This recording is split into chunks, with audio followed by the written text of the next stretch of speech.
Welcome, everybody, to the Blissful Athlete. I just got in from the freezing cold temperature outside. I'll let you know where exactly I am in a second. I'll just start off with the Sadhguru Vandanam, and we'll jump into today's live Q&A. I'll give you a bit of an update about where I am, why I'm here, and maybe not the best time for travel, I know. But before all the bans came into place and coronavirus really started to blow up, I had already left the country. Right now I'll give you an update about what's going on with me, and we'll jump into some of your Q&A, and I'll answer any of those questions that you guys have for me.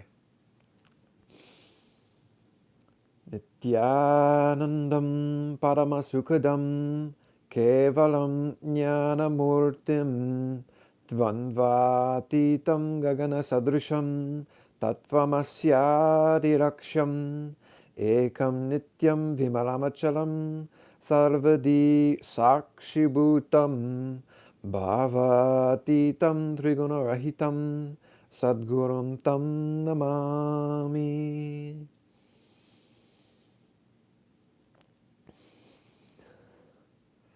All right, welcome back to the Blissful Athlete, everybody.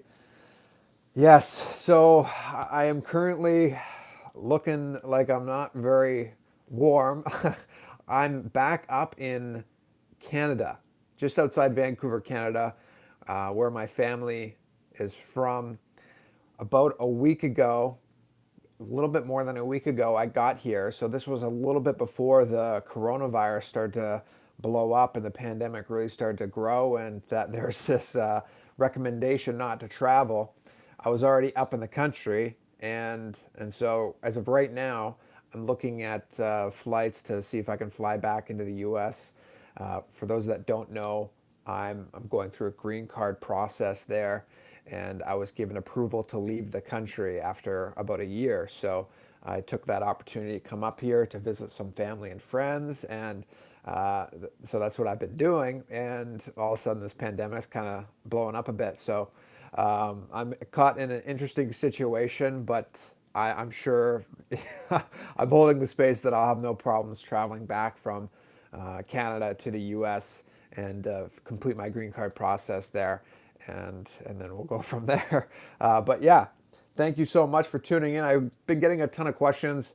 I've been keeping an eye on all my different platforms recently, specifically YouTube and Instagram. For those that don't know, I'm starting to be more active on TikTok, and it's more of a fun little platform to play with and to share some lighter sides of me that you maybe don't get to see on a day-to-day basis on YouTube and whatnot. And so yeah, that's one reason why I'm on TikTok. It's more fun. It's a nice way to share and whatnot. So just to give a update on coronavirus and some of the simple ways that people can support their process, I should say, throughout this epidemic. And one really interesting thing that my gurus just revealed to us all as well, as far as how to not only protect yourself but help heal the world and make sure that not just the space that you're in, but the space that the entire humanity is in is protected. And it's a really interesting Hindu technology, but I don't know much about it, to be honest. I have it here. I'll read it out for everybody and let you know what that is. This is an ancient Hindu, not just a ritual, but a method of overcoming various different illnesses and to boost the immune system. And maybe I'll just start off with that because this is one of those things where, I'm not the best person to be talking about the in-depth traditions of Hinduism, and so I avoid talking about those. But they are so interesting, and I love learning about them. And each time my guru reveals a new process or a new technique, and aligns it and says, "Yeah, this is the scripture, or this is the way the ritual's been done in the temples." I think it's so interesting. So I love sharing that stuff as well, and I really hope I pronounce this process correctly, but it's the Pachai Patini Vratam. Pachai Patini Vratam. And this is a method for healing. So not just the individual, but the global consciousness that he's concerned of. He said, Sri Kailasa, the nation of Sri Kailasa, the only Hindu nation, it's our responsibility for healing the world. So in a situation like this global pandemic, like, we're taking responsibility to help heal the world, to help give people the spiritual solutions that they need that would support them through this. And so this is one of those methods. And um, basically, it's a way of connecting yourself to the divine, just like everything else in Hinduism is, but during specific times of the year. So, for instance, in the winter time, you're consuming.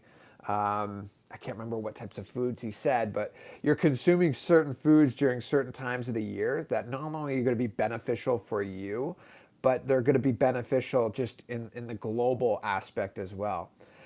So what he's suggested, or not, this isn't his suggestion, this is a traditional method, a traditional approach to healing, is that you're praying and you're continuously chanting a japa, Om Hrim Shrim, Om Hrim Shrim, Indrak, Indrakshim, Shrim Pam Swaha.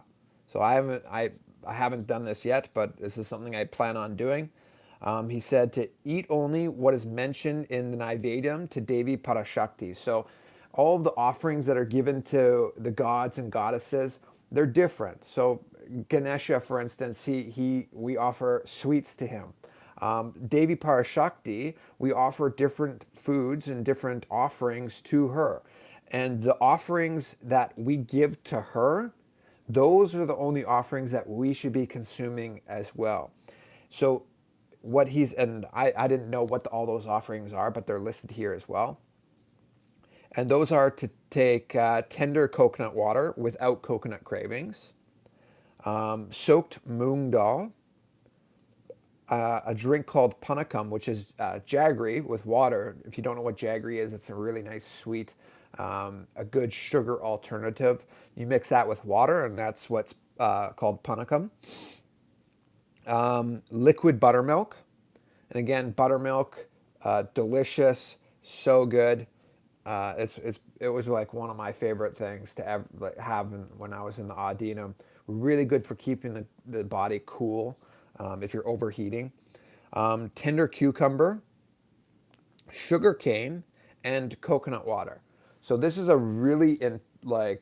this is what's the Nirahara Samyama process, where it's just liquids. And if you've been following me on my Nirahara Samyama process journey, I've been very open to, consuming a lot of calories still, making sure that I am getting enough calories in me, but doing it in liquid form.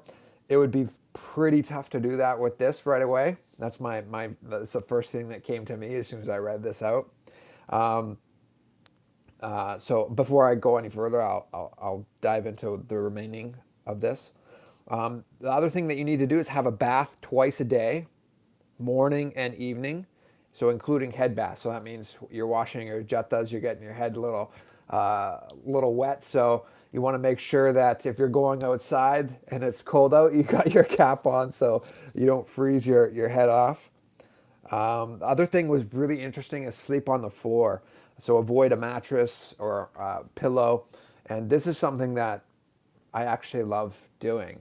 When I was traveling throughout India, on certain projects, we would sleep on the floor all the time. And for whatever reason, it's, for lack of a better term, it's very grounding. You connect to the earth, but it's also, at first it might be tough on your back, but it really is good for your spine. The harder the surface that you sleep on, the better for your spine. I'm not sure the exact reason why you're sleeping on the floor. I haven't been able to ask that question or get an answer to that. But it is a very interesting way of approaching sleep. And if you're somebody that sleeps too much, or you have troubles getting out of bed in the morning, this is certainly a simple task or a simple way of getting yourself up in the morning too. The other thing, use a pure original woolen bed sheet or blanket. So This is something that I have a nice blanket. It's not completely woolen though. So if you're going to be doing this with full integrity, it's something that you gotta uh, maybe go out and get as well. A lot of this is like a very intense process as well. So I think it's awesome. And if you're just tuning in, I saw a couple of new people came in. Again, this is the Pachai Patini Vratam for healing. So this is an ancient Hindu approach to healing, not just the individual, but the society as well. So the last couple things are avoid use of shaving any part of your body or nails. When Swamiji said this last night, I was looking at my nails. I'm like, oh my God, like I need to cut them already. So I don't know how I'm going to do this for 28 days. All this should be done in 28 days as well. This is a 28-day process, or until April 4th, sorry, which is 28 days. And so, yeah, avoiding shaving any parts of your body or trimming your nails. So obviously, if these get really, really bad, then I'm going to have to just cut them. But avoiding shaving or clipping any part of your nails. Another observation is brahmacharya. So, and again, brahmacharya, it's not necessarily just celibacy.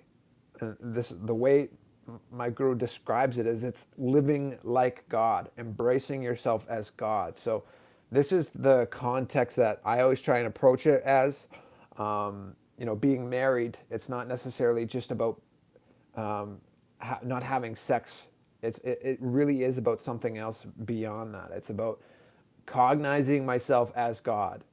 Okay, so if it's not just about avoiding sleeping with somebody or avoiding masturbation, whether you're in a relationship or not, just embracing the context of brahmacharya, living like Brahman, living like God, experiencing yourself as God, and feeling your God and treating your body like your God.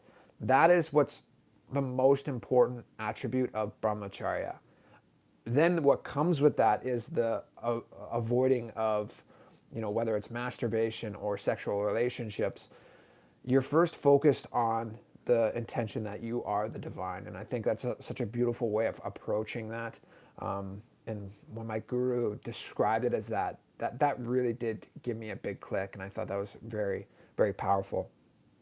And then the last thing that my guru has mentioned is to chant Om Nithyananda Paramashivoham.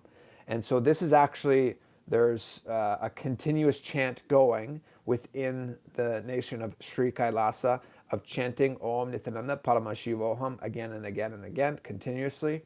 And this is known as the Maha Vaakya. So if you've been following this channel for some time, you know the Maha Vaakya, how powerful that is. That's the japa that I continuously try and bring myself back to throughout this liquid diet process as well.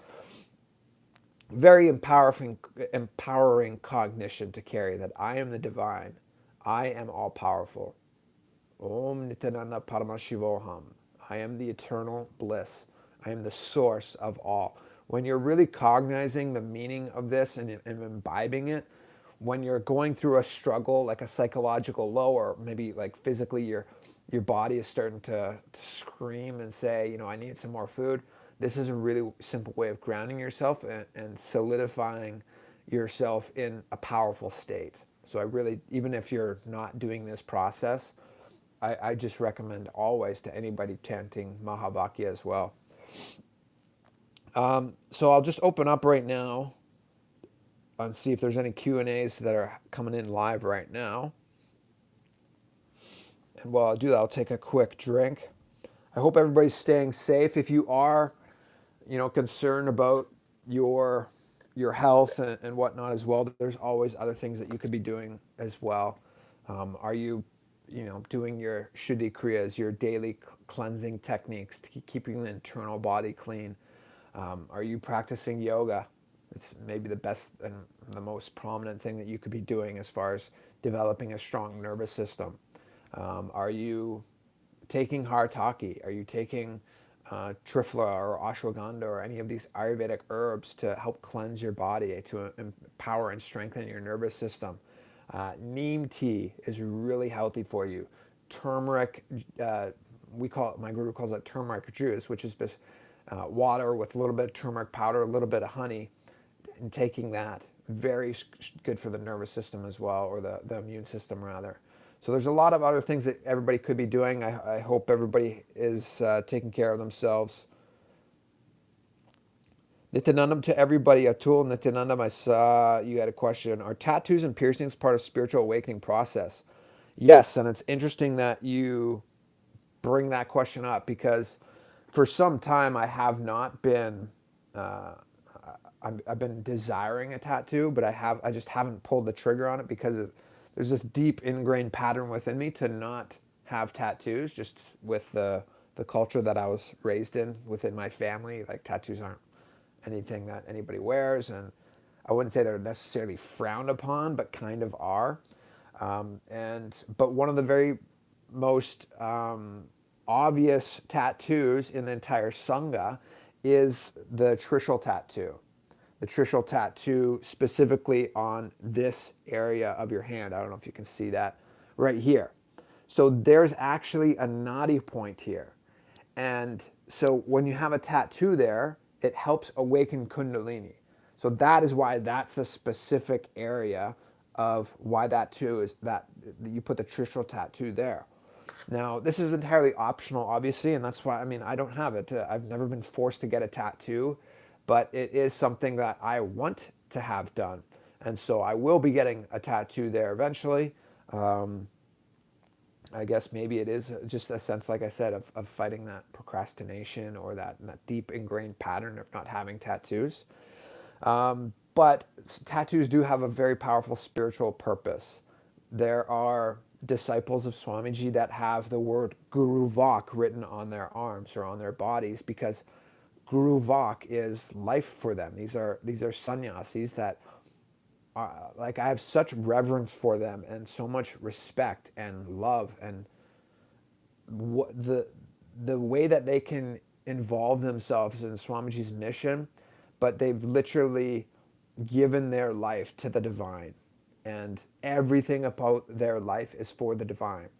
And in Sanatana Hindu Dharma, it is the guru, his word, his teachings, his instructions to help awaken you, that are your lifeline.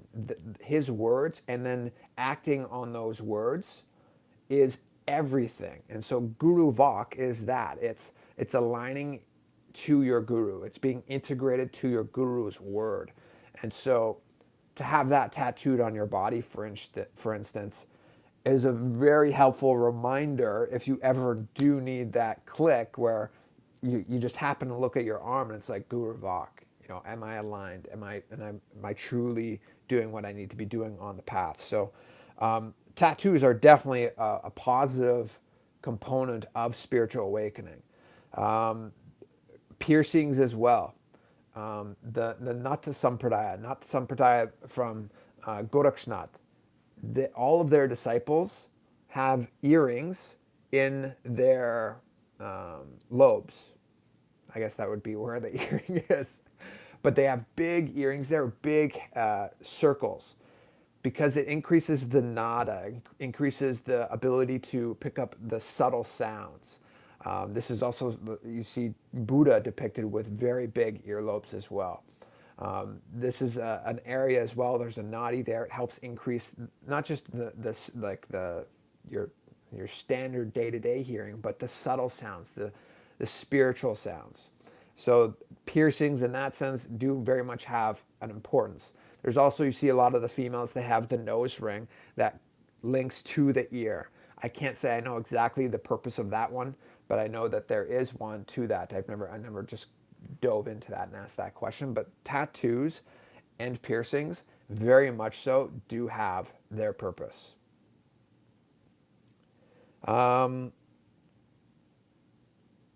Yashasvi Singh. Sorry if I pronounced that wrong. Is porn prohibited in tapasya or tapas, spiritual practice, and why? So in spiritual practice, let's just say that spiritual practice means brahmacharya, or you're approaching some sort of sadhana. So you have some sort of sadhana.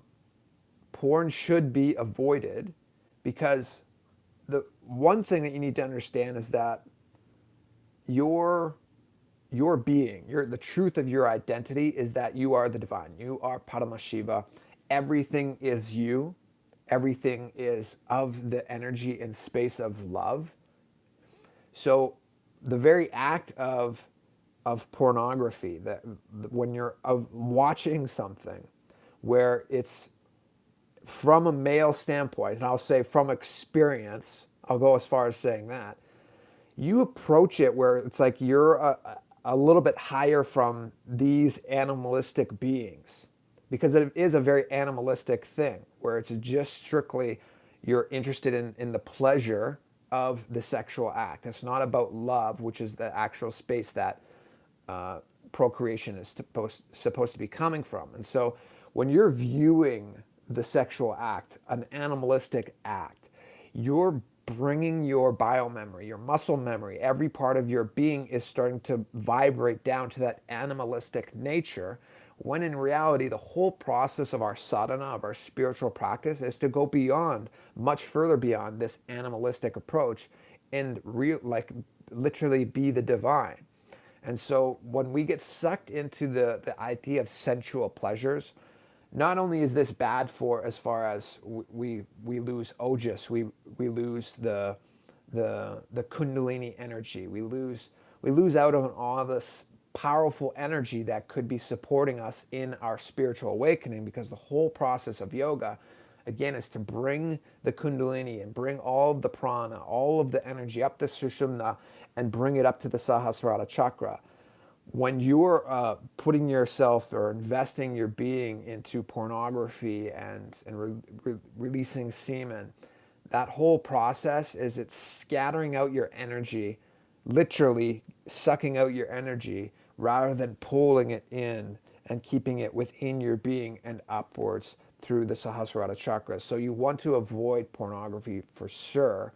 But the act of brahmacharya, as I mentioned before, that's what really matters. That's what's really powerful, is making sure that you're experiencing and reflecting on yourself as the divine, because that's what brahmacharya is all about. It's not about like just not having sex. It's about being the divine and attuning your biomemory, your muscle memory, the all different layers of your being to that state of consciousness that you are the divine. Sorry, there's a bunch of questions, and sometimes you lose your spot here, so I'll do my best.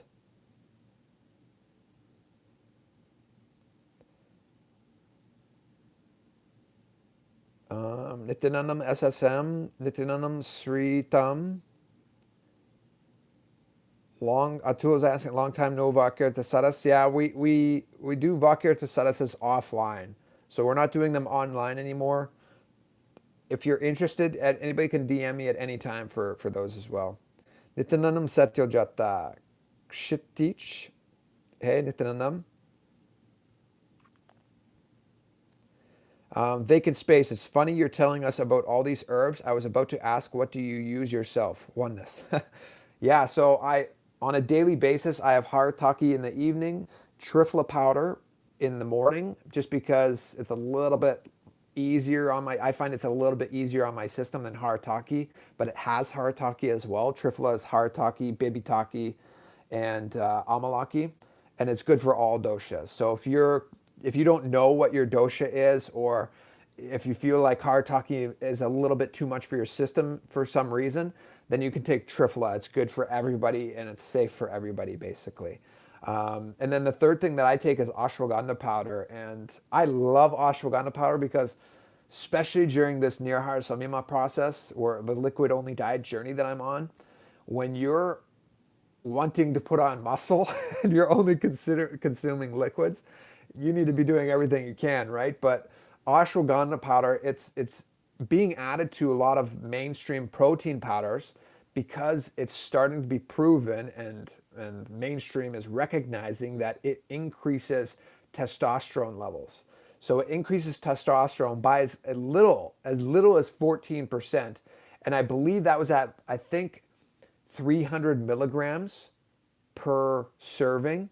And in actuality, you can take a lot more than 300 milligrams per serving, but that's just what the studies did. So in my belief system, I feel that my testosterone is being increased. And just from what the studies did and how they're showing 14%, in actuality, I think it's a lot higher than that if you take a higher dosage. So you could take, what I do is I take a full teaspoon of ashwagandha. I split half and half, morning and evening. And so that's a little bit more of a dosage than what all these studies did. And there's nothing wrong with taking so much. Again, anything I suggest, you should always check with your healthcare practitioner. But those are my main three herbs that I take. And beyond that, I'll just stay with those three. I really do recommend those three herbs for anybody out there, especially my guru saying harataki is it's golden powdered form, so not a bad thing to be putting into your system. It really is helpful with the digestive system, keeping the stomach clean. You'll notice it in the morning if you take it in the evening, but you'll feel so tuned into your body. So I really do recommend those three as a whole for anybody really.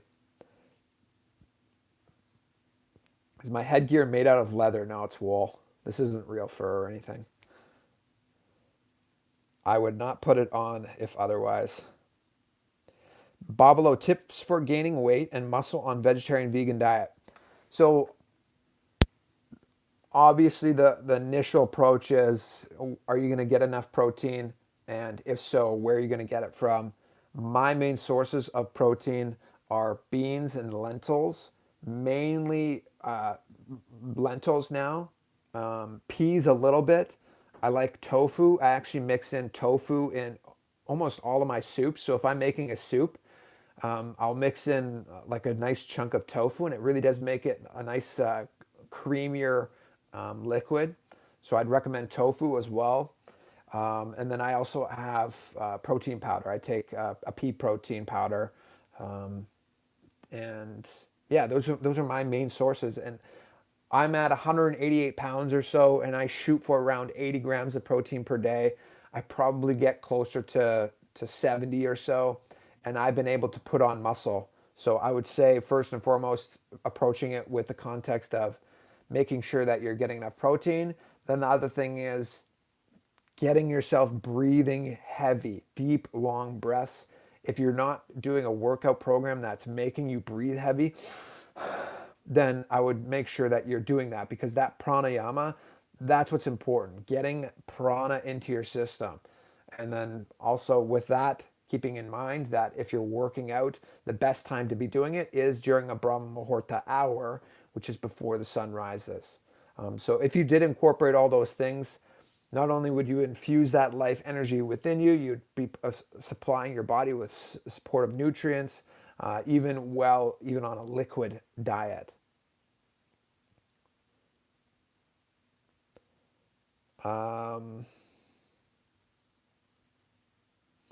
Najam is asking, how do you start the Patimi? Is there a time to begin in the day? So you just start right away. So Swamiji said this last night, so we should be beginning as soon as possible, basically. And then, yeah, we should be starting every day the same way still. If you're a disciple of Swamiji, we start off with our waking up in the morning during Brahma Muhurta, going through our morning routine. So it would basically be every day.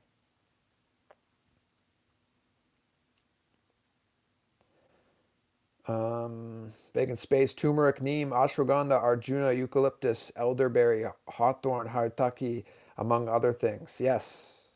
On my left wrist shall bring fire to the... I just lost my spot.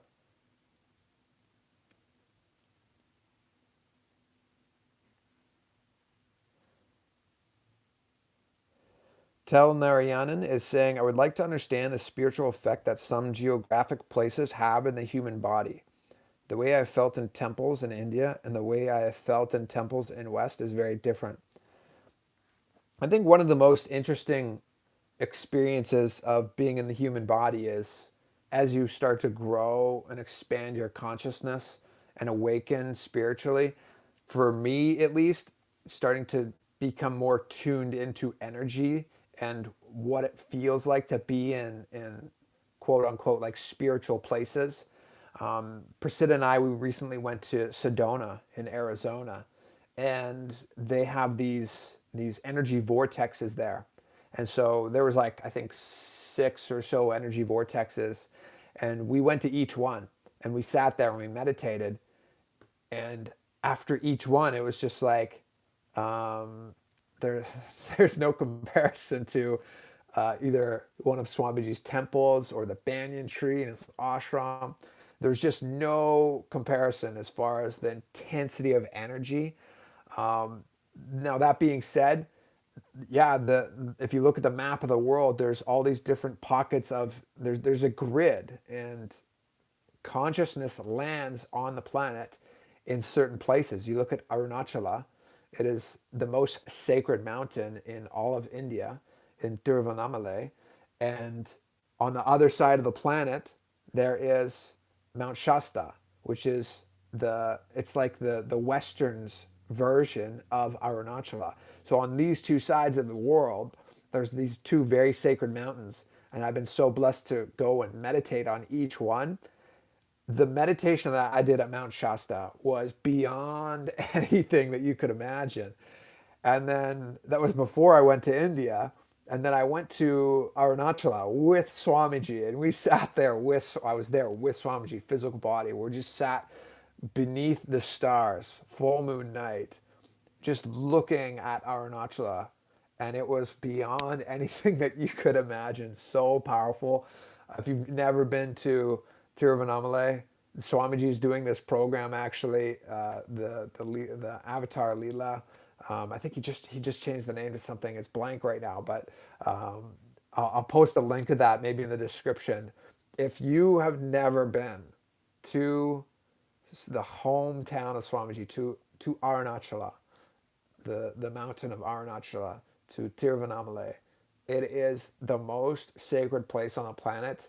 I can say that from my own experience, being able to travel, and I can't tell you how many temples I've been to, at least 50 different temples, so many different sacred places, not only just in India but all over the world. The most divine place that I've ever been is, I will say two: Swamiji's banyan tree and Arunachala with Swamiji. So I highly, highly recommend going there and attending the most recent program that he announced, which is where you're going to spend your time in Arunachala as well. So thank you for asking that. That was nice to reminisce. Rahul, Nithyananda would like to know how to do completion with yourself and your family members and others if you're always underestimating and expecting less about ourselves. Need help here. So yes, Nityananda and Rahul, I would say right away, have you watched the completion series on this? Um, Swamiji's done like there's literally a full playlist on YouTube that dives deep into this. Just to give a quick overlay, completion process. Okay, you're saying yes. So completion, you said with yourself and your family members and others. If you're always underestimating and expecting less about ourselves, I'm not following what you're saying on the back end of that. If you're always underestimating and expecting less about ourselves, tell you what, send me an email. Raul, send me an email, and I'll talk to you about this in person. Okay. My email is Dridha, Dridha, at blissfulathlete.com. Just as an overview for anybody that doesn't know what completion process is, how you would do completion process is first you would acknowledge the pattern within you. So writing, contemplating or whatever that situation is, writing it down, pen to paper, reliving that in your inner space, reliving that in a mirror, speaking it to somebody, and then speaking it with that actual person. And a lot of times where this point happens, where the final step where you're speaking with that actual person, it starts to turn into a dialogue and even a discussion or an argument. And it's not about that at all. It's about you saying, you completing with this thing, you saying that this is what happened. This was my perception. And this is how I view our relationship now, basically. And I'm just wanting you to know that I'm dropping that, and I am no longer cherishing my incompletion with that. I am complete. I am resting in this state of completion. Then from that point, it does not matter what they say. Whether they accept the completion or not, whether they want to be friends or love you or not, is irrelevant. You have stated that you are complete, that you are in the space of completion, and that's what matters.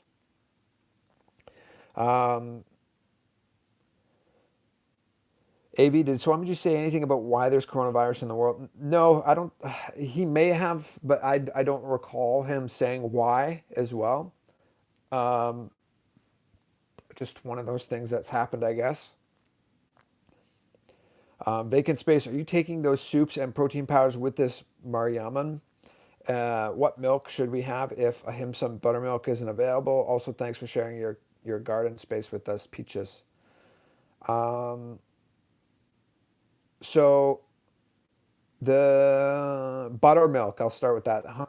So technically, I say I'm vegan, but I will consume milk if it's coming from an ahimsa source. However, in the West, there's only one place where supposedly that there is non-harmed cows, dairy, and that is with the Krishna conscious movement, Hare Krishna movement. So I've never had their milk though. So basically, unless you get your milk from there, it seems like you're not going to be able to have that. So as far as buttermilk, I don't know about that.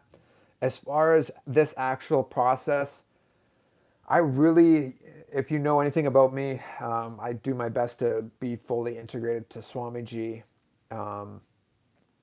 This is a really intense diet, and currently I'm on a journey of I'm actually going to be entering into a bodybuilding competition in the end of May, and the only reason I'm doing that is just because I kind of want to show people what's. This wasn't something that I actually even approached. Somebody approached me, but I was like, yeah, this would be kind of cool. Around end of May will be a close to a full year of liquids only. And it'll be a good opportunity for me to like just show off my body and be like, look, this is what's possible for people. And so taking that in mind, it's really tough for me to think, okay, if I'm going to be entering into this competition, should I be reducing, my caloric intake this much? So I personally haven't yet fully decided if I'm going to stick to this meal on its own. As of right now, I'm leaning towards no. I really would recommend anybody else does for certain. Um, so yeah, as of right now, I'll be incorporating those meals and things like that. But as far as just consuming those, right now I'm leaning towards not doing that. Persida says hi, love, nice beanie. Yuvraj from Ramji.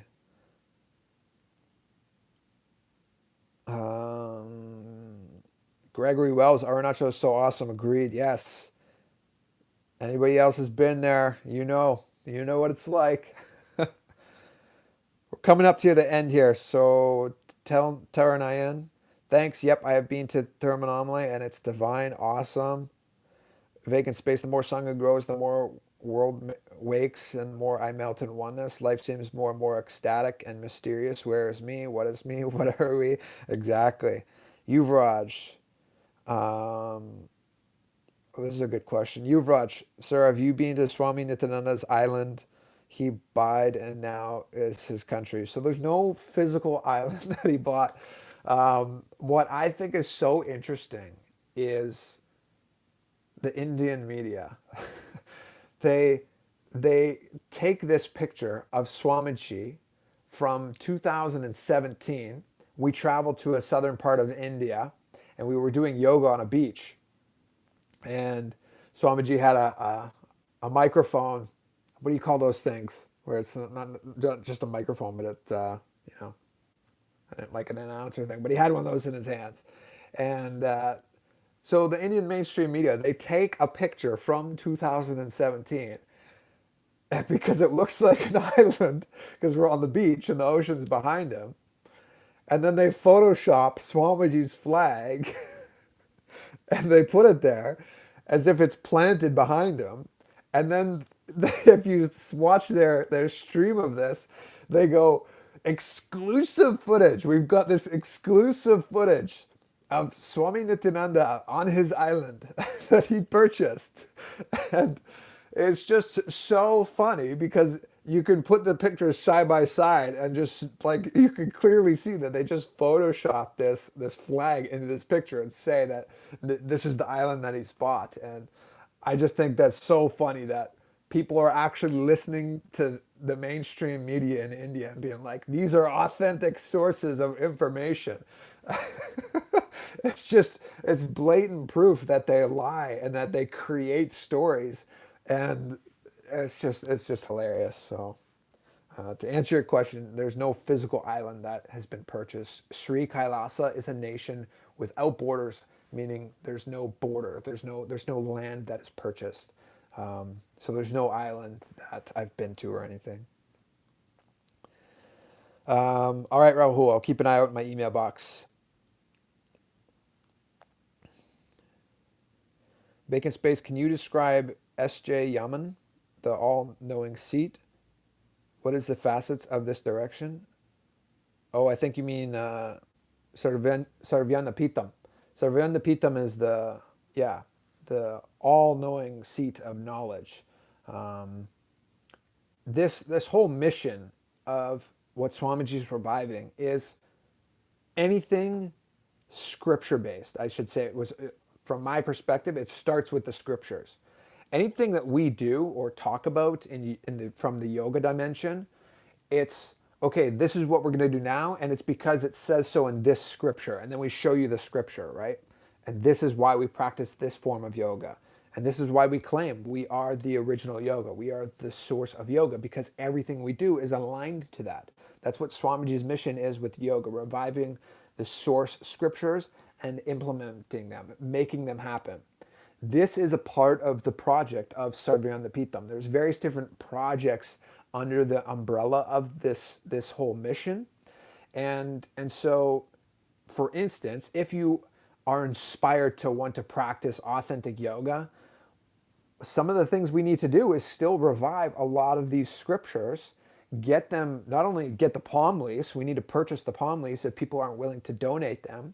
Then we need to make sure that they go through the proper processing, making sure that they're not ruined in that process, getting them translated authentically, then implementing them, getting into books, distributing them. That's just one dimension of the Sarvyanapitham projects.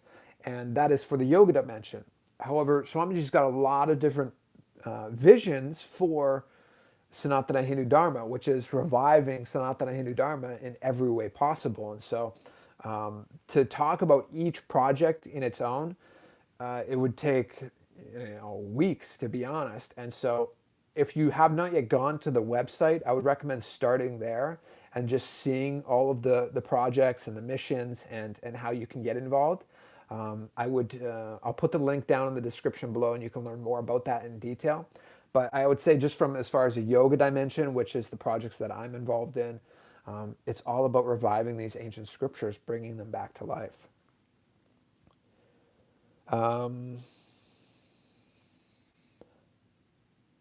Vacant space. They look for him where they can, but they fail to acknowledge the cave within when he reigns each day in every dimension. Yeah. Yuvraj, finally Indian media got exposed. They expose themselves every time they go on there. Gabriella, so happy to see you. Swamiji makes us expand and grow so much. It's infinite blissful ride. So much learning going on with all of us. Absolutely. And then vacant space. This is the last comment I'll read out, and then we'll end it here. Okay. I'm constantly doing bio experiments with plants, medicines, yoga, metals, oils, Vedic chants, rituals, and arts and Hinduism itself are my own lifeblood and my heart. That's awesome to hear. Madhav,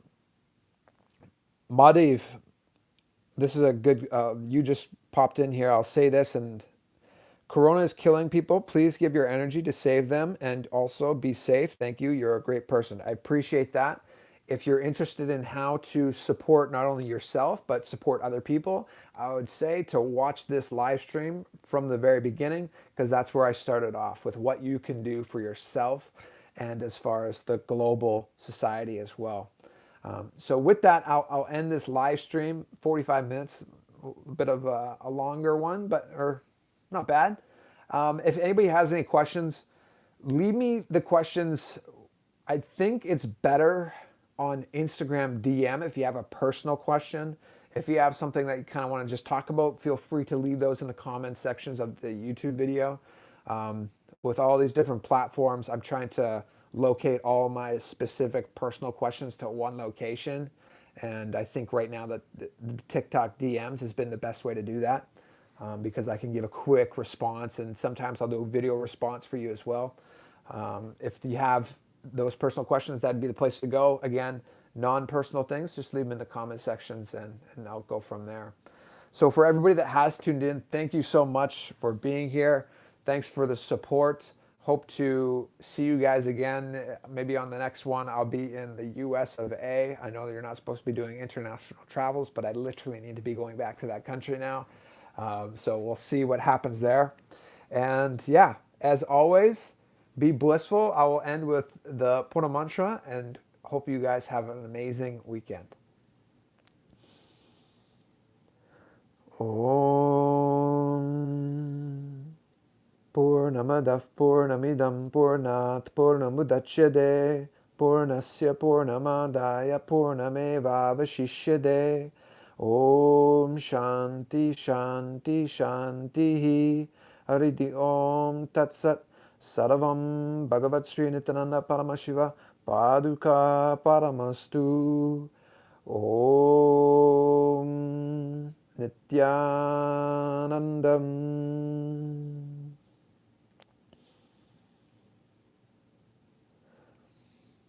Nithyanandam, everybody. Have a great weekend.